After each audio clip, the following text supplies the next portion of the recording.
Hi, Doug. Hi, Bob. How you doing? Good.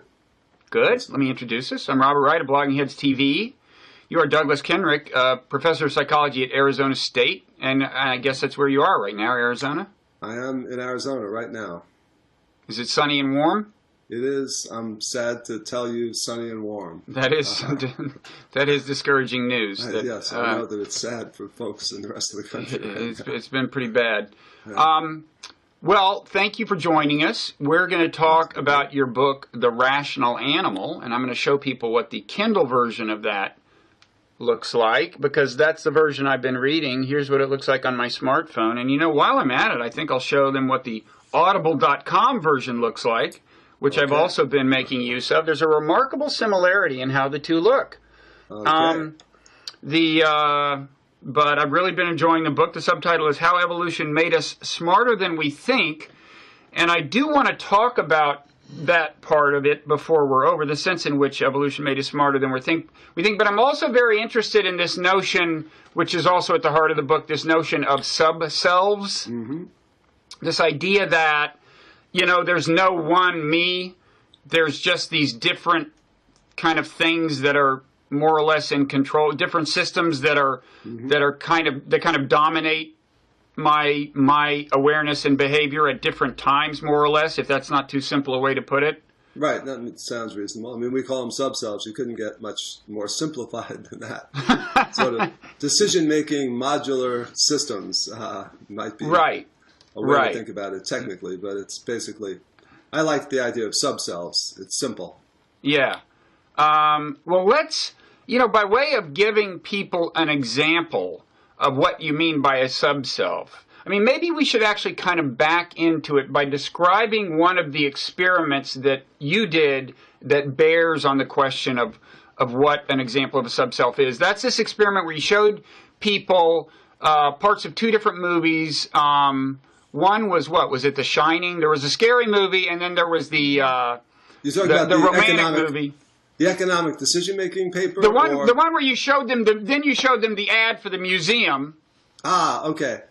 Well, I'm not sure what exactly we used in that, but I'll tell you what we typically did. In that study, you're brought into the laboratory and you're shown some ads, and the ads either say, come visit this particular restaurant, it's extremely popular, everyone's going there, or come visit this restaurant, and it's kind of a nice out-of-the-way place that is yet to be discovered.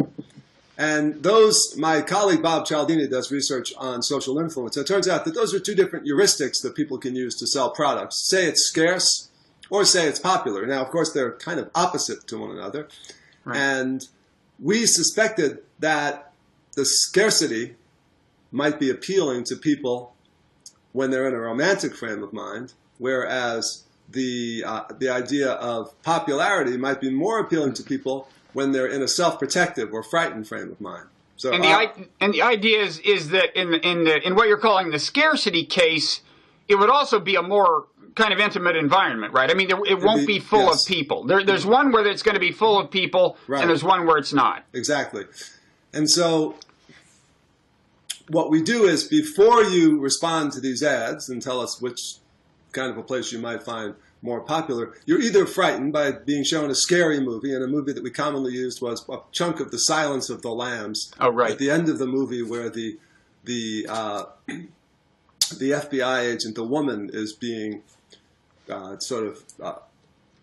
stuck in a basement, in a dark basement, with this guy who's murdered several other women, and he's got seeing eye goggles on, and she's in pitch black because he's turned off the fuses. And it ends with his hand coming straight at the camera, or coming straight at her neck, basically.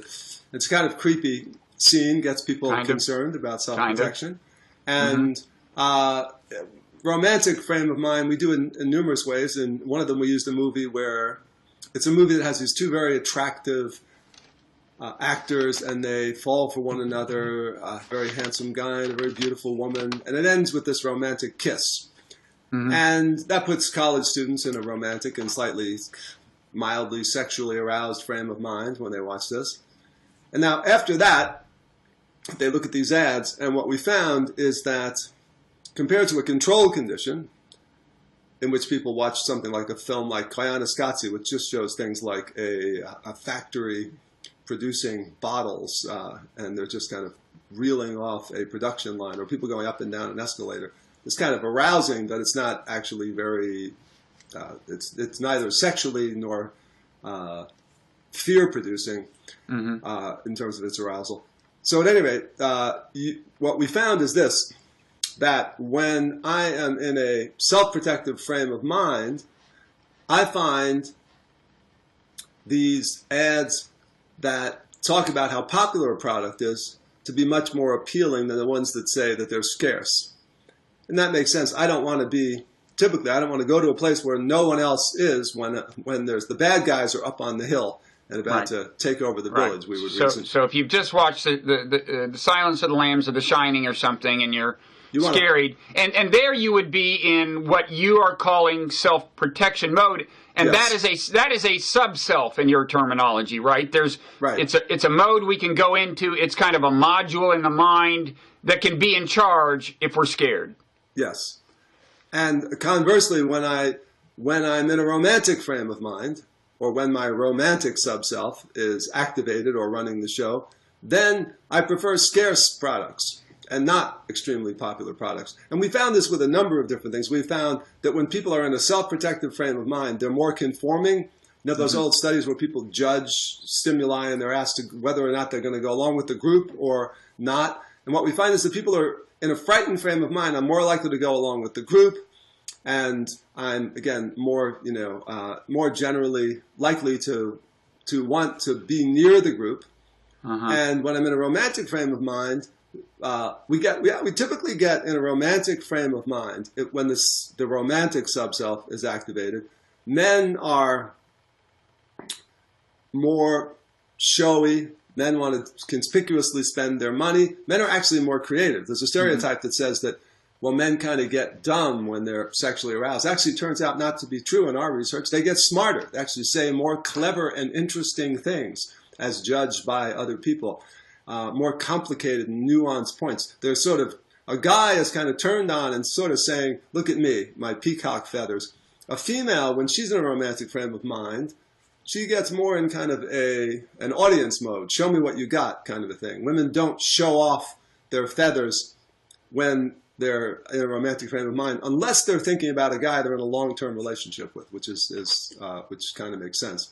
In any event, the idea behind all of this research is that we don't just have one little, the classic model of decision-making is that there's one little banker inside, a really smart little person who's calculating all of the things that might get me benefits or might be costs for me, processing all that information very rapidly, and then coming up to a rational decision that will serve my self-interest.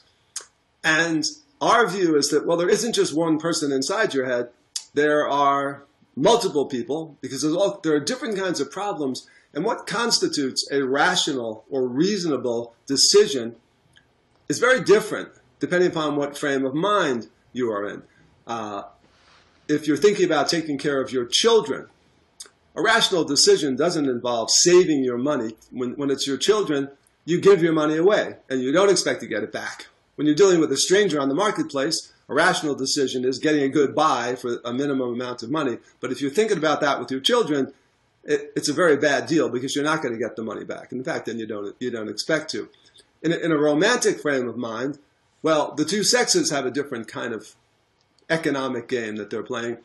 The men want to show off that they have the resources and they're willing to throw them away. They're kind of, they want to flash that I've got it. I'm the peacock, all right? Where the woman is in a different frame of mind. Again, going back to ideas from evolutionary biology about differential parental investment and sexual selection. If one sex is going to make a higher investment in the offspring, then that sex is going to be more selective about mates.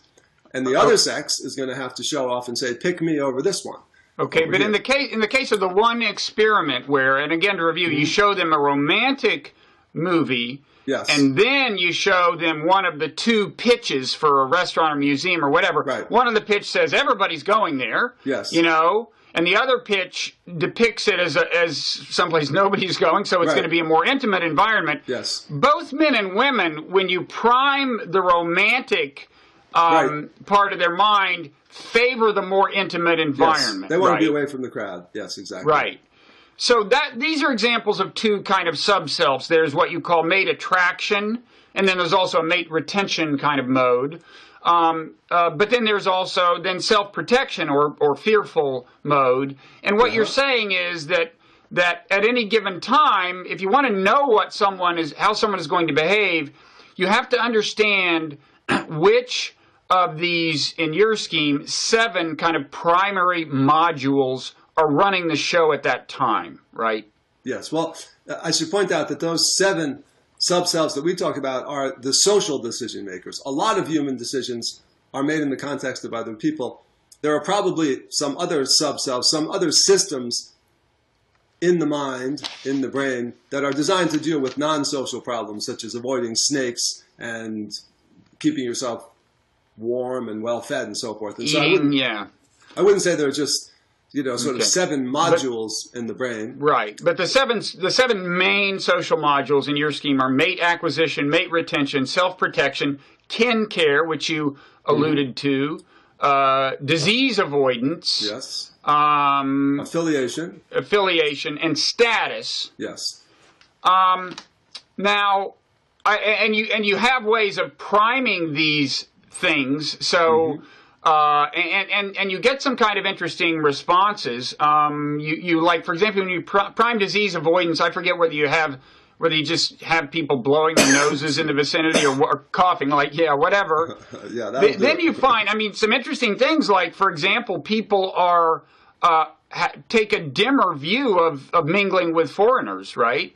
Yeah, so this is Mark Schaller's research at UBC. He and his colleagues have found that when you activate people's what we call the disease avoidance subself, or basically the module in your brain that's trying to protect you from catching diseases, then we're very reticent to be around exotic strangers.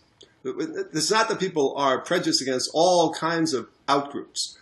Excuse me. When people are feeling afraid, they're afraid of men. Like Arab men to Canadians are scarier when they're feeling afraid. But when they're feeling disease avoidant, then they're concerned about people from places like Sri Lanka or Ethiopia, exotic places that they've never been to that might, in fact, have people that are bringing exotic germs that we've never been exposed to.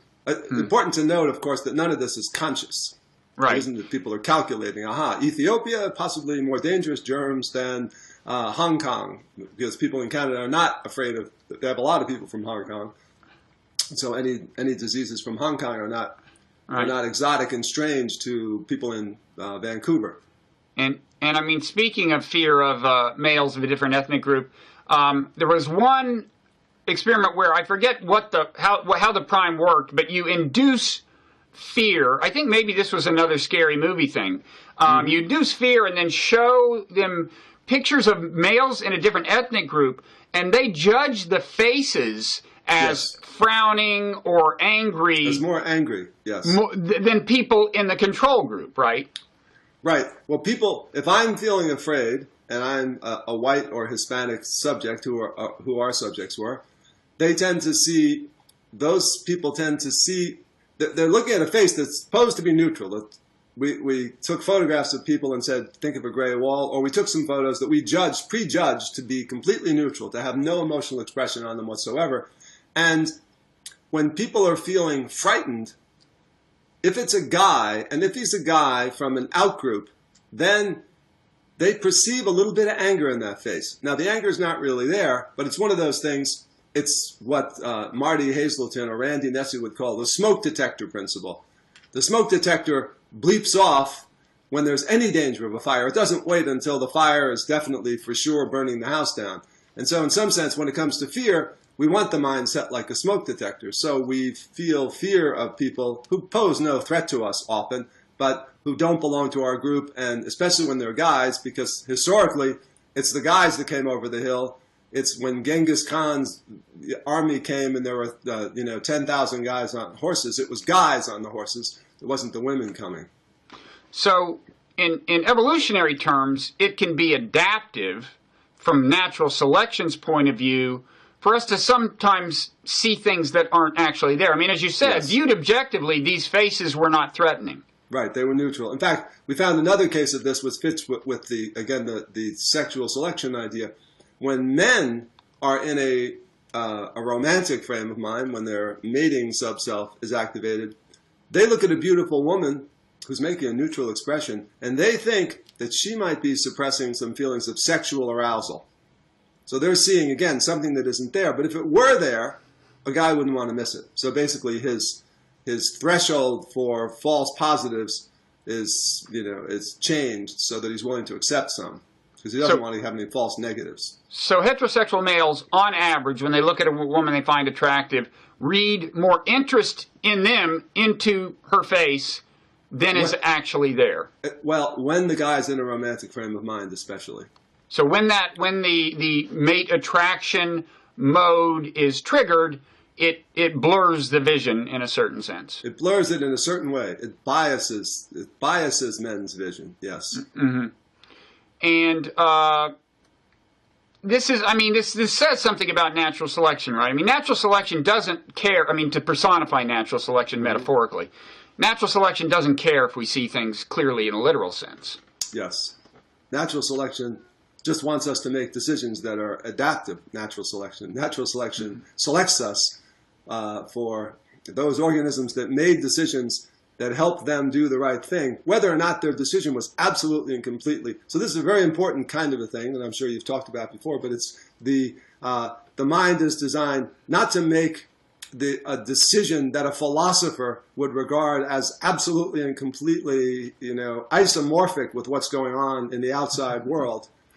That's usually good. Most of the time, we don't want to have a distorted view of what's going on out there. But sometimes we want to set our thresholds a little bit differently. If there's any chance that somebody might kill us, even though they're probably not going to, we want to be really alert for that. If there's any chance for a male of a mating opportunity, he doesn't want to miss that. And so sometimes we're set to see things that might not be exactly accurate. Now, I'm going to give you an example where different of these modules or subselves might give you different kinds of perceptions of a given person. And this may also say something about how I also have a question about how kind of modules can interact and overlap. But I mean, so suppose in this romantic mode, this mate attraction mode, suppose you find this intimate place, you're with this woman, you're courting, some reasonably good-looking guy your age comes in. Mm-hmm. How are you going to view him as the male who's courting the woman? That's a very good question. There is some of the research that we've done shows, at least with men. So let me answer the question separately from the perspective of a guy and the perspective of a woman who's on the other side of that equation, and another beautiful woman walks in. So we have found in all of our research, for example, we do these eye tracking studies. We show you a screen full of faces, and we look at which faces do you look at and which faces do you keep staring at for longer periods of time. So we can kind of at least read that part of your mind. We can read the initial attention. And what we find is that men pay absolutely no attention to good-looking men. They don't spend more time looking at them. They don't remember their faces any better. And so men seem to be oblivious to other men's good looks. We've done also some research where I judge myself. What's my mate value, my assessed mate value? After I've just seen a bunch of really good-looking guys, it doesn't change. But if I've seen really successful guys, then I regard myself as less valuable as a mate. From women, we find something very different. Women look at good-looking guys, but they also look at good-looking women. And when we ask them later to remember those good-looking women, again, men don't remember good-looking men at all. Women really remember those good-looking women, as well as the good-looking men. But they really remember the good-looking women. And particularly women in relationships seem to be a little bit more hyper-attentive to those good-looking women. They're attentive to the good-looking competitors. Men, not so much. Men are attentive to the high-status successful Well, I was going to say, if that's, one explanation of this would be that with males, whether another male is good looking is a less accurate predictor of whether he will be attractive to women, right? To your partner, yes. But yeah, because classically, and there is evidence of this, and there is theoretical reason to believe it would be the case, a male's attractiveness can depend more on non-physical things like status. Yes. And so just remember, if you just remembered good-looking males, you would be missing a lot of the actual competition out there. Right. Now, although, of course, there is all that research that Marty Hazelton and Steve Gangestad and others have done that suggests that when it comes to short-term relationships, women seem to go for the good-looking guys. They seem to now. Oh yeah. Now this is something I find deeply threatening. All this literature that, I mean, it's more specific than that, right? Isn't there now evidence that when women are in the fertile part of their cycle, it's a different type of, and it's a particularly masculine man who becomes appealing to them. It's like, it's like, the classic kind of marry the banker and then sleep with Tarzan on the side seems to be the deal, right? Well, I mean, and I really don't like this idea. No, it is threatening. Now, let's point out that when they do these genetic studies, they do find some percentage of children are not related to their father, but it's a very small percentage. It's not, in other words, it's not, when you say it's the deal, that's probably too strong a word. It's a strategy some women might play under certain circumstances. It's, of course, a very dangerous strategy, which is why women don't play it all the time, because even the banker can get into a homicidal range if he kisses his wife with Tarzan. Right. But, I mean, the interesting thing is you called it a strategy, but it seems like it may be built in unconsciously. I mean, it's not just the woman thinking. The woman's not thinking, well, if the genes of this guy will blah, blah, blah. Not at all. It seems like the actual biochemistry of the menstrual cycle changes, in the case of at least some women, and maybe most or all, changes the kind of males who are attractive to them, and that's kind of freaky. Let me pursue this thing. So what I really meant to ask when I asked, suppose he sees a good-looking guy, is suppose a guy who, for whatever reason, is the competition walks in. Maybe the guy's competitiveness is signaled by the fact that the woman that you're with looks at the guy in a certain way, but for whatever reason, the competition walks in, and you're going to size him up in a particular way. And I think there's evidence. I mean, there's this literature on the derogation of competitors going back to David Buss, I guess, right? You're going to, the male is probably going to look for unflattering things to say about the guy, right? I mean, I think what Buss finds is that guys, if they feel that a guy's a competitor, they'll say, he doesn't look like he's going to earn much money. He looks like kind of a loser to me. Right. And you kind of believe it. I mean, you're not just thinking, well, I'll make up this thing about this guy and tell it to this woman I'm with, and then that will lower her opinion. I mean, it seems pretty automatic that without even thinking strategically at a conscious level, you're looking for negative things to say about the person. And you feel that they're true. Now let's suppose that, okay, you're in a different scenario, and the same guy, except that you don't have this history with him, okay? So now you're in the workplace, and your boss says, okay, here's so-and-so from this department. You two are going to collaborate on this project, and if it works out, this is going to be great for both of you. Same guy walks in, except you don't remember him from this past thing, but I mean, looks like the same guy. You're going to evaluate him in a totally different way, right? I would think so, yes, depending upon... the presumption is that all the time when we process other people, we're processing them in light of what our current motives are, what our current goals are. And when those goals change, if I'm going to go fight with the guys down the river that seem to be, I want that big, muscular, I want Tarzan on my side. Okay, Tarzan's a good guy. So our evaluations are changing all the time. Again, the concept is that we're very strategic, but we're using different rules in different games, and that the game changes, and we automatically begin to process information in a different way. Right, without even thinking about it. And neither of these views of this guy are, strictly speaking, objective or truthful, right? I mean, not inherently. Yes. Well, of course, for a long time, what the cognitive revolution taught us is that the mind is extremely selective. We can process, I used to say 5 to 7 bits of information, and now my cognitive friends say, no, it's 3 to 4 bits of information or 3 to 5 bits of information. At any given time, there's a tremendous amount of information. You walk down a street, it's great if you walk down a street in New York, for example, because there's thousands of people walking by you. They're wearing different colored clothes. Some are big, some are little. Some are your ethnic group, some are other ethnic groups. Some are speaking English, some are speaking Russian, some are speaking Spanish. Some are beautiful, some are ugly, and some are poor, some are rich. We can't process all that information as all these people are zipping by us. And so we have to be selective. And we're always having to choose the inputs that are, which of the thousands of inputs that are coming in right now, in addition to all the other people, there's also temperature cues and other noise cues and so forth. Which of those ones are going to make it through? So the brain is beautifully designed to have a whole bunch of kind of sensory systems so that when one of the really, like if a danger template gets pressed, if some big guy suddenly starts coming straight at you with an angry look on his face, then all of a sudden you're going to stop processing the beautiful Hispanic female, who, Jennifer Lopez's sister who just walked down the street. Okay? And we do it all automatically and we do it exquisitely. And, again, we don't fully understand how this all works, but it does work, and we do a fantastic job of selecting just the information that really matters.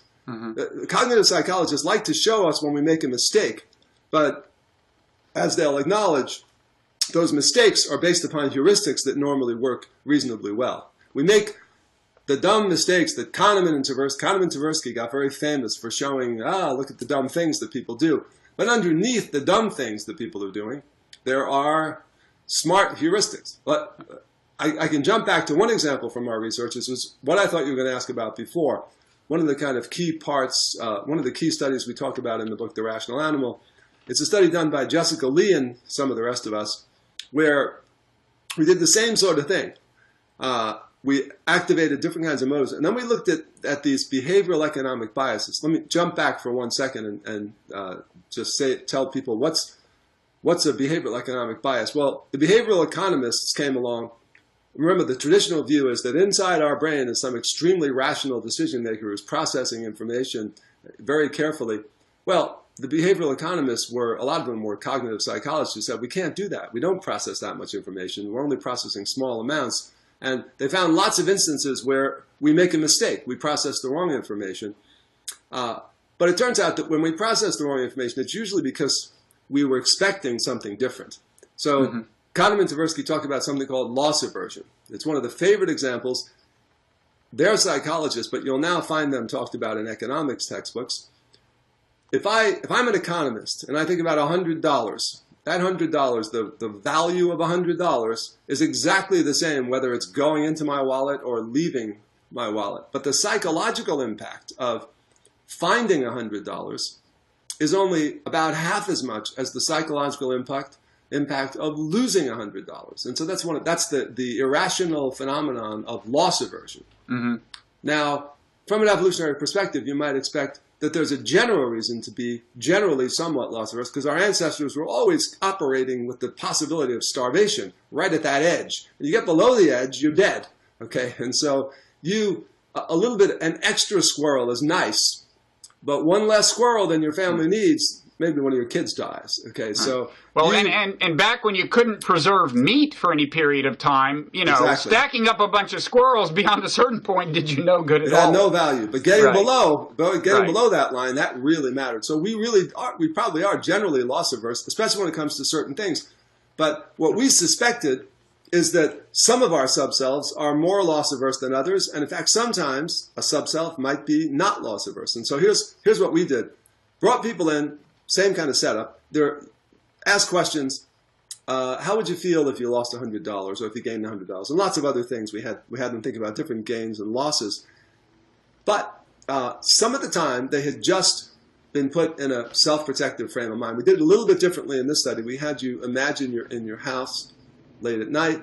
It's dark. You're alone. There's no one else there. You hear creepy noises. It becomes increasingly clear as the story goes on that someone's broken into your house. And then it ends, you reach for the phone's dead, and then the door opens and there's big ominous creech guy standing in the door. Now, that gives people sort of the creeps. Another condition, we imagine you've gone away on vacation, you've met somebody you find really attractive, you both like each other, you hit it off, and there's a lot of eye contact, and you really fall for one another, and it ends with a romantic kiss on the beach. So now you're asked to judge these gains and losses. And what we find is that when the self-protective module, the one that's designed to protect us from the bad guys, is activated, we're really loss averse. We're very sensitive to losses. On the other hand, when the mating module is activated, then what you find is that females don't do anything. They get a little teeny bit more loss averse, but men flip it completely over. There's zero loss aversion. They're not concerned about losses, and now all of a sudden they're more psychologically affected by a gain than by a loss. So well, and they're less risk averse, and maybe that's somewhat the same thing. Yes. Is that right? Right. Lots of other studies have been finding similar sorts of things. Men take more risks. Men throw their money away. So men do all kinds of things. And again, it all sort of coalesces on this picture of there being a peacock. If you're a peacock, you don't want to be. It is dangerous to flash your peacock feathers. In fact, during the mating season in India, wherever it is the peacocks live, their mortality rate of males goes up. Why? Because they're advertising not only to the females, but to predators as well. So you don't want to flash that big sign when there's no mating opportunity. But at the same time, when there's a female around, the male peacock doesn't want to keep his feathers in. Okay, he's got to flash them. And again, the trade-off is you flash your feathers, there's a slight increased mortality danger, but also a dramatically increased chance of passing your genes to future generations. So males are selected because of their lower investment in general. Males are selected for becoming flashy. And in human beings, one of the things males flash around is money. And so we wouldn't expect loss aversion when males are in a mating frame of mind. And in fact, they're not. They are not. Right.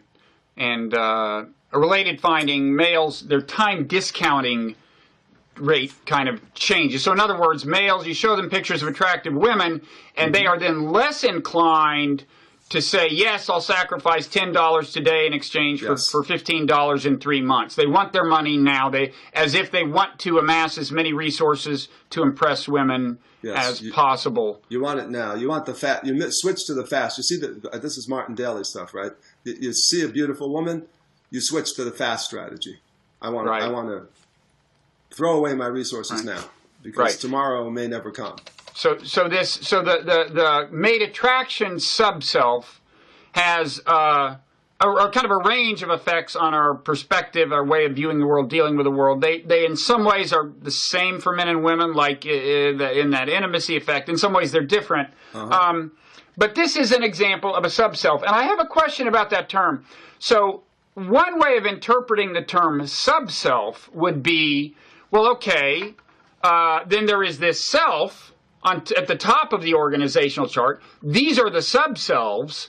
And so the self determines which subself is in charge at each given moment, right? That would be one way to read the prefix sub, right? But is that what you mean? It's not what I mean, no. On this view of the way the mind works, there is nobody at the top. I mean, in some sense, it's sort of the way the dynamical systems people think about the brain. Everything's, kind of always working at the same time. And what the system that might be moving your body right now is the one that basically has gotten the most inputs and most energy. And it basically, all throughout the nervous system, there are these processes whereby at every given level, inputs get suppressed. Some inputs get enhanced and some inputs get suppressed. The idea of subselves actually comes from a cognitive psychologist named David Martindale, who developed the idea, and he talks about the fact that this is happening at all levels of the nervous system. It helps us, for example, the suppression of stimuli in the eyes helps us detect edges. And it goes on and on. There's like letter detectors and word detectors. And what he says is that there are also subselves. There are basically, here's another analogy that a lot of people might be familiar with. There's this stuff called state-dependent learning. If I learn a list of words when I'm a scuba diver and I'm underwater, as compared to when I'm sitting on the warm beach, I'm actually better able to remember that list of words if I'm tested when I'm under the water as opposed to sitting on the beach, and vice versa. And what Martindale simply said is that basically what happens is that as the information comes in, it gets selectively connected with other information in there. So it isn't like there really isn't a little, like those diagrams from the butcher of the different cuts of meat. It's not like the brain is like that. There are these little chunks over here. Here's the mating subself, and here's, it's more like that basically there's a bunch of connections. There's a system of, different memories and action systems that get connected in the same way that, here's another analogy for this. If you go to Italy, I spent some time in Italy, and for a long time after I was in Italy, whenever somebody gave me a glass of wine, I'd start speaking Italian because I had basically learned to associate drinking wine and parlando italiano, right? And so basically there's just these networks, these associative networks get set up, and it's just basically preparing us. The nice thing about having these associative networks is it helps us make a quick decision. When something important comes up, I go to the right place. Although decision can be a misleading term because that implies a conscious decision, and that's not what's going on in all these cases. I mean, so you're kind of saying with these subselves or modules, or I might view these subselves as almost kind of mega modules or meta modules because they mobilize a lot of smaller modules. They're higher level modules, but I'd say that's as high as it gets. There isn't another one at the top. There isn't another kind of decision. There isn't like a president in charge of all this. Right. All there are there's a secretary of state and a secretary of warfare, right, and a secretary of mating. And yet the conscious self is kind of under the impression that it's the president, that right? It's unified. In fact, we don't even become aware. Although sometimes we surprise ourselves. We've all said something like, "What was I thinking?" Okay, when people get in a romantic frame of mind, almost all of us in our lives have done some things that are real. We look at it in another frame of mind and think, why was I such an idiot there? What's going on? Other times we think, why was I so afraid? And we tell ourselves in advance, I'm going to walk into the situation, don't be afraid. Right. And yet we get into the situation, boom. But isn't the answer to the question, what was I thinking, often nothing, or in a certain, I wasn't thinking at all, or another way of putting it is, the thinking you were doing was governed by a module that had its own agenda. Yes. And the other interesting, Gazzaniga talks about this in an old book called The Social Brain, that there's a part of our brain that's designed to come up with explanations of what we're doing and, to kind of consciously connect all of the things that we're doing and to explain, why did you do that? Well, let's see. We'll give you an explanation even if we don't really know the answer to it. But a lot of the things, the decisions we make, a lot of the things that are going on in our bodies and in our behaviors, they're happening automatically, very rapidly, using parallel processing at a subconscious level. And so consciousness just comes into play when we're in a novel situation and we need to really think through, what do I do here? But a lot of things we do without any conscious input whatsoever, unless we're asked, what are you doing? And then we come up with a story. And as Gazzaniga pointed out, and people have found, sometimes the story is correct, and sometimes it's just baloney. Sometimes we're just making something. We're like Jason Whedon and Rob Kurzban, I think, like to talk about this idea of a press secretary. Right. That basically our consciousness, in some sense, is often just our press secretary, but it turns out to be a press secretary that really doesn't know what was going on behind closed doors, but manages to tell a nice story. Right. I mean, sometimes I think of it also as, in some ways, the conscious self it thinks it's the president, but it's really the Speaker of the House. In other words, what really happens is a vote is taken among your modules or something, and the stronger coalition wins, and the Speaker of the House just announces the outcome, is not under the impression that he or she did the work. But in our case, it's like we think we did do the work, but we didn't always. That's right. We didn't realize that there were those hundreds of congresspersons out there actually doing the work. So these are the modules, and in your case, these kinds of high-level modules that you call subselves. So you're saying basically that different things that we perceive activate different modules to different levels, and what is in some sense the strongest level of activation determines which module is having the most influence at a given time. It's the most activated module. Yes. I mean, what I would say, you asked the question before about can multiple ones be activated at the same time? My kind of general position on that is that probably not. It's a winner-take-all game. We can switch back and forth between a fear module, but if you're in that room with an attractive, if a guy is in a room with an attractive woman, a woman he finds attractive, all he's thinking about, if she's really attractive, is the mating kind of end of things. But if her big boyfriend with tattoos comes walking in, then all of a sudden he switches to self-protection, and he's not going back and forth between the mating motive and the self-protection well, there could be motive. tension. I mean, he's like, on the one hand, I could go so far in belittling this guy that he'll attack me. On the other hand, if I don't go overboard, it's in my interest to look impressive. I mean, So yes, I agree. We can flip back and forth. But what I would argue is that it's the two systems kind of alternating with one another. And in fact, when neither one has a clear enough signal that says this is definitely a mating situation or this is definitely a threatening situation, then I think we can be flipping back and forth. Okay, but what about this one? You have as one of the modules or subselves status. Now, isn't that kind of almost always active? Like if you're in this situation with this woman, you're trying, the status part is kind of happening because you're trying to impress her. You're not going to share any information with her that lowers your status in her eyes. I mean, the preservation of our status seems to me a pretty pervasive concern. I mean, sometimes when I'm alone, I don't spend a lot of time showing off, but it's like there's almost never a time when I'm in the world when I'm not tending to my status a little. No, it is certainly the case. You can't turn it off. I thought this year I'm teaching. I just turned 65, and I thought I don't need to worry about teaching evaluations. Turns out I can't stop worrying about it. I walk in there. I want to perform for this crowd. I want them to like me and respect me. Okay, and it is sort of automatic that we are always kind of performing for an audience. Although I would say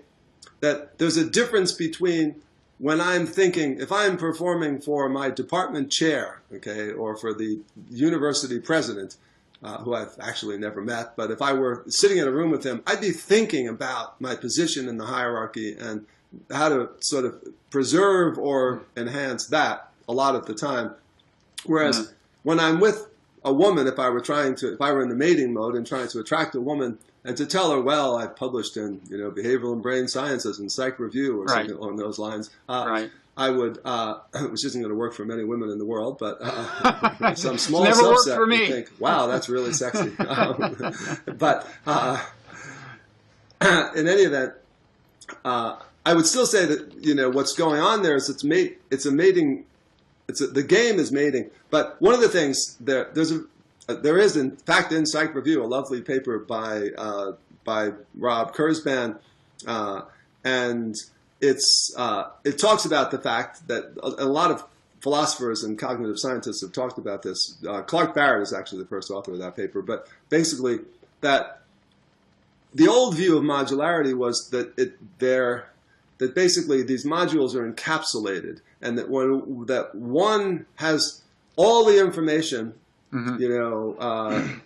that's relevant to that module is contained within that little capsule. And when there's an input, it just goes through and doesn't have any input from other modules. And no one really believes that. The way the brain actually works is that we can access information. If I acquire some information when I'm thinking about status, and then I later am in a situation where mating is relevant, and I know that women are interested in status, then I can access that information. And so the thing about the way the modularity of the brain is, again, it's not like everything is a separate little system. There's a lot of overlap. There's a lot of information exchanged between the modules. But when we say there's a module, what we basically mean is that there are some systems that have a particular goal and that are using information, maybe from other systems, but to move you towards one goal. Uh-huh. Now, when these different modules are activated, particularly the ones you're talking about, isn't it often the case that if we pay enough attention to what's going on in our body, we'll find that there is some feeling associated with the triggering of the module? In some cases, it's obvious. With what you call self-protection, it's fear. We know what fear feels right. like. It's noradrenaline and adrenaline. Mostly But adrenaline. isn't, in a subtler way, with pretty much all of these things, I mean, mate attraction, affiliation with other people, right? When you want to become their friends, when you want to help your kin, I mean, feelings tend to be associated with the triggering of these major modules, right? Yes, they're the way I think about it, and I'm not a cognitive scientist, but I would say that one of the interesting questions that we have yet to sort of resolve, but is what's going on with the hormones? I think that the feelings, when we have a feeling, it's because some hormones have been squished out into our bloodstream. We certainly know that's true with fear. It's adrenaline. With sexual arousal, it's testosterone. And with affiliation, it seems like oxytocin and some other neurochemicals are involved.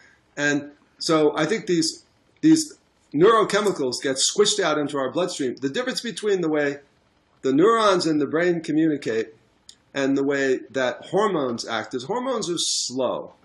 Okay, hormones go into your bloodstream and it takes them a couple of minutes to float around. And I think one of the things that hormones help us do, help our modules do, is to keep the ship on an even keel.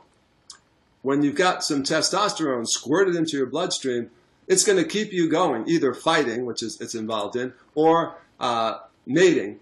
And when you've got oxytocin floating around in your bloodstream, it kind of reminds you. There may be lots of things. There are all those distracting stimuli. Flies come in, kids walk into the room.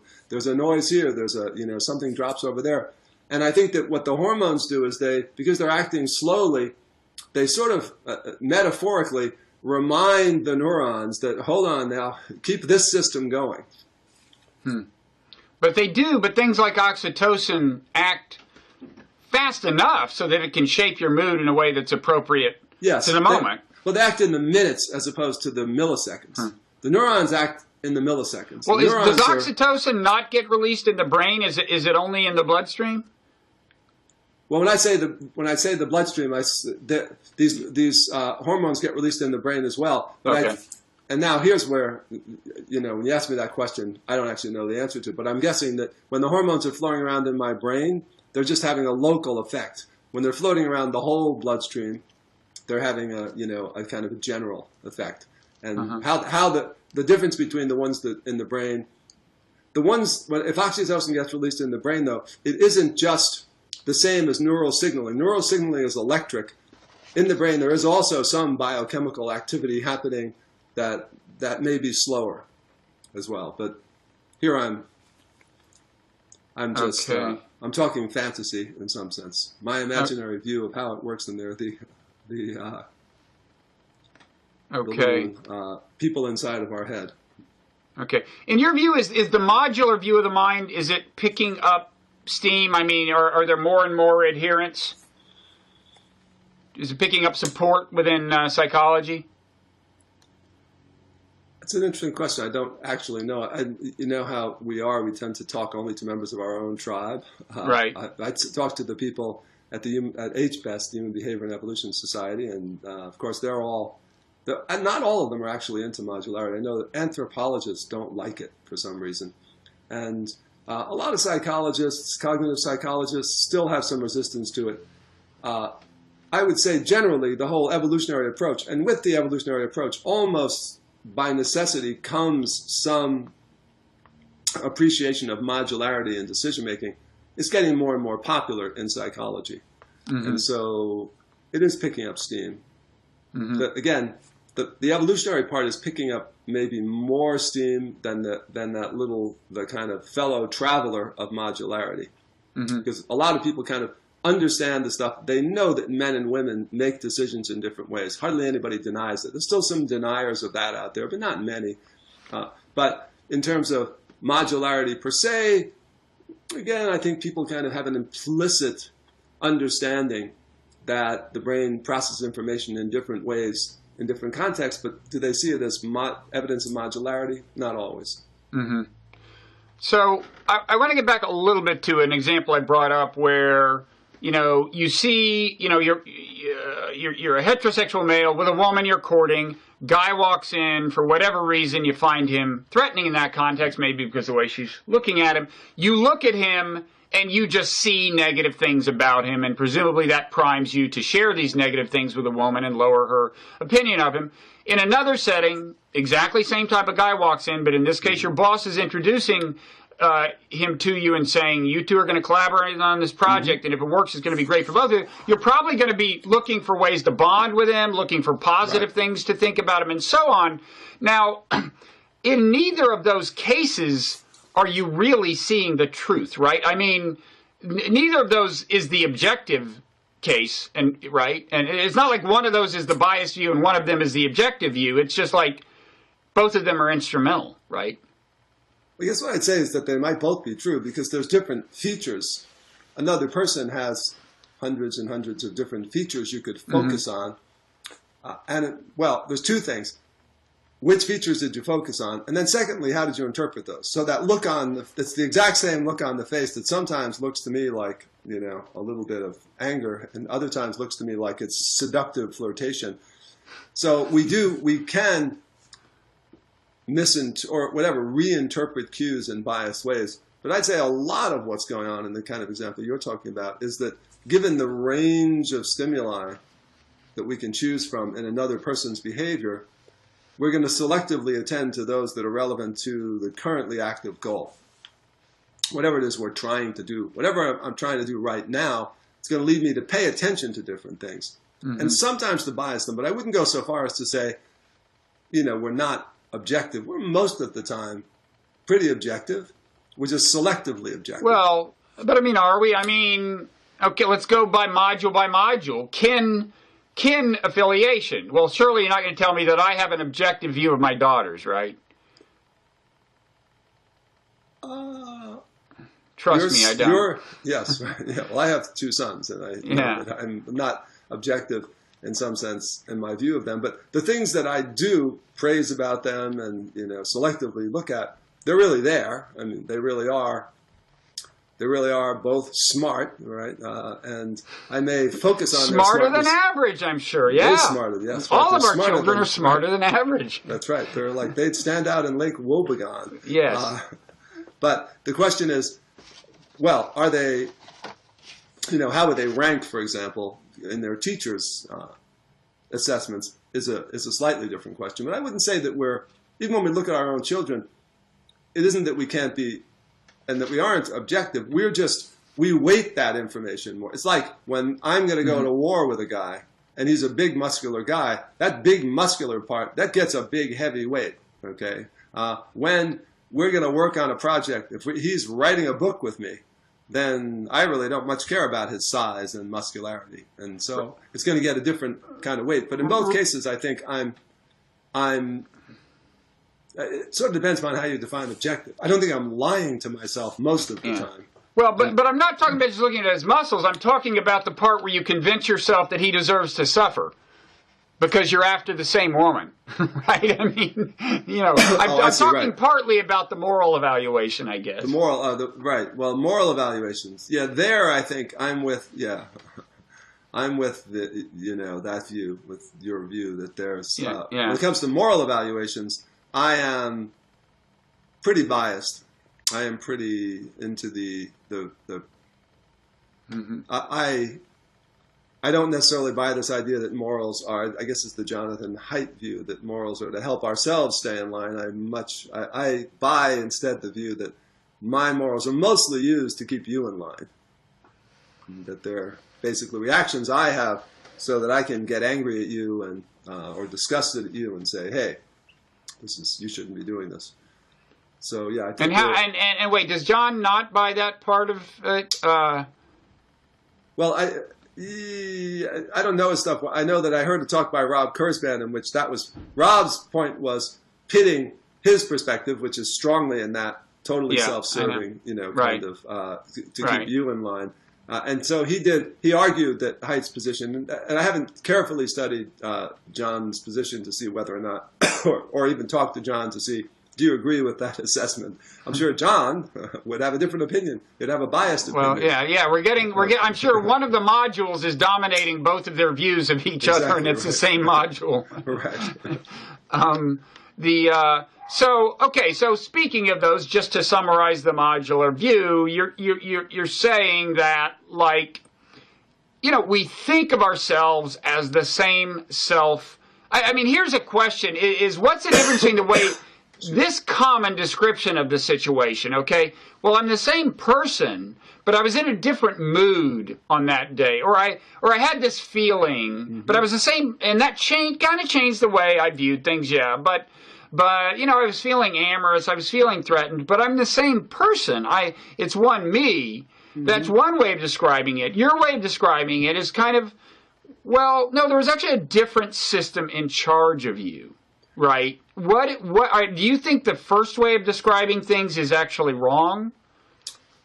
No, I'm sad to equivocate on this, but I think it's a little bit of both. When I say I was in a different mood, or I was, being driven crazy by my passions, that suggests that we are somewhat able to look outside of ourselves. We are always the same body, okay, doing things. And so how different, and this is a question, this is a philosophical question that I don't necessarily have a great answer to, but is there any part of consciousness, there certainly is some continuity to consciousness. I can remember what I said even when I was in a different frame of mind. I remember a little bit better in some frames of mind than in others. But so there is some continuity there in myself. But what I would simply argue is that I become, when I'm in one mood or passionate frame of mind, I simply make decisions in a totally different way. And if in another frame of mind I were to look at those decisions, I might think, that was irrational. That was dumb. And really at the time and in that context with the particular sub-self running the show, it probably wasn't dumb. Or on average, it wasn't dumb. Okay. Well, we're running out of time, but I don't want to give real short shrift to the subtitle of your book, and we've only touched on it kind of briefly. The idea that some of the things that seem irrational in the way we behave make more sense if you look at kind of the environment of our evolution and the adaptive problems they were designed to solve in that context. So is there anything more you want to say about that? You gave the example of loss aversion. Well, let me just spin you back to the beginning to give the sort of the opening example we use, and that maybe that sort of says, that gives you that story. The opening example that I use is of Joseph Patrick Kennedy. Joseph Patrick Kennedy is the ultimate rational man from the classical economic rational man perspective. He made self-serving decisions. He was very smart. He made really good decisions, and they served his self-interest. He got out of the stock market just before it crashed. He invested in Hollywood just as it was about to take off. He had an affair with a beautiful actress, and then when her movie went over budget, he dropped her and left her holding the tab for the movie. He arranged to become an ambassador to England and then plotted to have one of his sons become president of the United States. So he's the perfect example of the rational, self-serving man, really smart, really quick. Now you look at his next generation.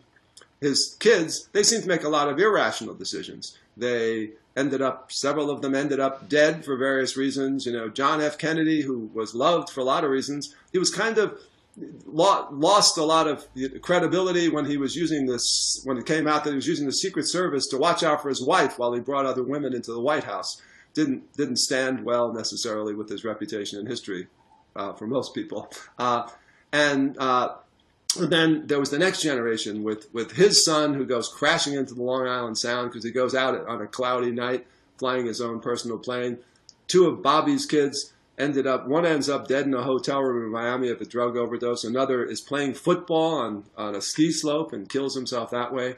On skis, no less. I think he was actually on skis, right? He was on skis, yeah. Not just, he was skiing downhill playing football, and boom, it could have been predictable. So that generation seems to support this other view, the behavioral economic view, that, well, come on, we're totally irrational, we make a lot of dumb decisions, and we're not really processing as carefully as we should. what we did is I went and looked in Wikipedia at all the grandchildren of Joseph Kennedy and Rose. I think her name was Rose Fitzgerald. I might have that one wrong.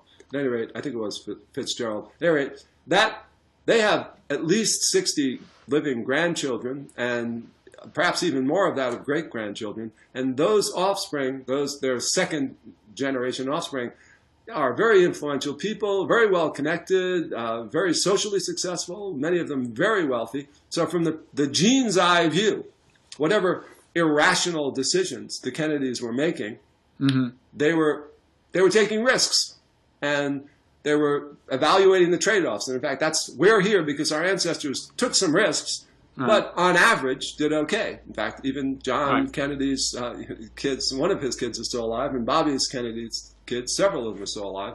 So the punchline of all that is that yes, we have a brain that's biased, but it's on average biased in such a way that's going to lead to reproductive success. Yeah. Well, I mean, two things. This assumes you want to use reproductive success as your guide to rationality, which is kind of natural selection's definition of reality. Yes, but it's not. Yeah, I mean rationality. Yeah. It's not a philosopher's definition of rationality. Right. We call it deep rationality, but it is definitely, it's the gene's eye view of rationality, not the banker's view of rationality.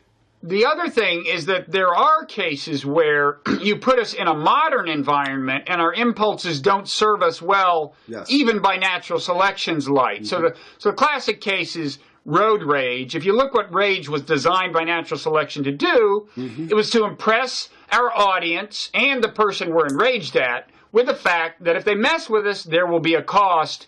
You know, even if we get in a fight that hurts us, we have sent the message that you will pay a price too. If you mess with us, the whole audience sees it. And in a hunter-gatherer environment, the audience that sees it is your whole social universe. So it's a message we're sending. Well, out on a highway, first of all, you're more likely to get killed than you would be in a fist fight in a hunter-gatherer environment. Secondly, there's no one viewing you whose opinion of you matters at all. So it's totally crazy. But whether you're looking at genetic proliferation or sheer happiness and, it's crazy, right? I would still say that on average, there's not as much of that as we like to think. We're still, even in the modern world is designed in many ways to mirror the ancestral world. It's built by humans. But I agree with you. There are these misfirings, and the misfirings have there's some interesting papers out there on this. My former student, John Maynor, wrote one on, for example, anxiety. And one of the reasons that there can be a misfire is because there's a mismatch, as you pointed out, that the ancestral environment was not like the modern environment. When you're around strangers, it doesn't matter what they think of you. You don't want to risk your life. Completely agreed there. Although most men manage to get through life without either committing a homicide or being the victim of one, even in the modern world. But there's another thing is that a lot of traits are normally distributed, and so you're going to have, when the genes get reshuffled, some are going to be at the extreme degree. So sometimes some people are doing some really pretty irrational things because their mechanisms are like the guys that fall madly in love with a movie actress. Their mechanisms are sort of overly wired to turn on at minimal stimulation. So there's a natural distribution of these things, or normal distribution. And some people, in every generation of any species, there are some organisms that had too much of one thing. And so that's another reason there can be a mismatch. What we wouldn't want to say is that every decision people make is ultimately going to result in reproductive success. But what we would want to argue is that to some extent, and to a large extent, even in the modern world, because a lot of the decisions we make involve other people, that the general rules are designed to have succeeded more than failed in the past. Okay, that's what I would say. Not that every single decision is rational by any means. Although then an additional question is, well, what is the relationship between your reproductive success and your happiness? And are there, in some cases, would sacrificing reproductive success bring you more happiness? And which of those do you want to emphasize? Which is your own call. It's a point that a number of people have made over the years, that reproductive success and happiness is nice from a psychological, as a psychologist. I was originally trained in clinical psychology and even social psychologist. We like to make people happy. We think it's good to be happy. But happiness isn't necessarily isomorphic with reproductive success. On average, for No. our ancestors, the things that made them happy were probably things that would have been good. You eat a big chocolate sundae, somebody falls in love with you, that makes you happy. But having children, well, that's, if you really want to live a happy life, or certainly a contented life, don't have children. Okay, they don't make you. There's all this controversy. I saw a recent paper that said that, well, parenting doesn't make you quite as happy as it's been, accused of doing. But nevertheless, we all know that who have had children, it's really costly. It's not a formula to, Zen contentment by any means. All right? No, let's just say it has its ups and downs. Yes, it's rewarding. People who have children. Well, it has very, very deep rewards, yes. And it also has very deep forms of suffering as well. Yes, it's got a lot of costs. Costs, but some benefits that. And it's just a crapshoot. I mean, you never know how it's going to turn. You ultimately have a limited amount of control over how your child's life is going to turn out, and you care very deeply how your child's life turns out. Exactly right. Your inputs are correlated, 0.1 with the outcomes. Right. You would like it if they were correlated more like 0.9, but they're not. Yeah, right. And as they get older, the stakes seem to get higher, and yet your influence wanes, and that is, in some ways, an unpleasant combination. Exactly right. So we're not designed to be happy all the time. No. And finally, I would just say natural selection designed happiness to be something that evaporates so that you will go pursue more of it. Exactly. If we were happy all the time, we would never... We would just sit around having this conversation and not get back to work. Right. But we do have to get back to work. So let me just say, again, this is a really interesting book, and show people again what it would look like on your smartphone if you downloaded the Audible version or the Kindle version. And the book itself looks actually the same way. That is the jacket of the book. Great. So thanks so much, Doug. Thank you, Bob. It's good talking to you. Yeah, and good luck with the book. All right. Thank you. Okay, see you. I'll catch you later. Bye. All right.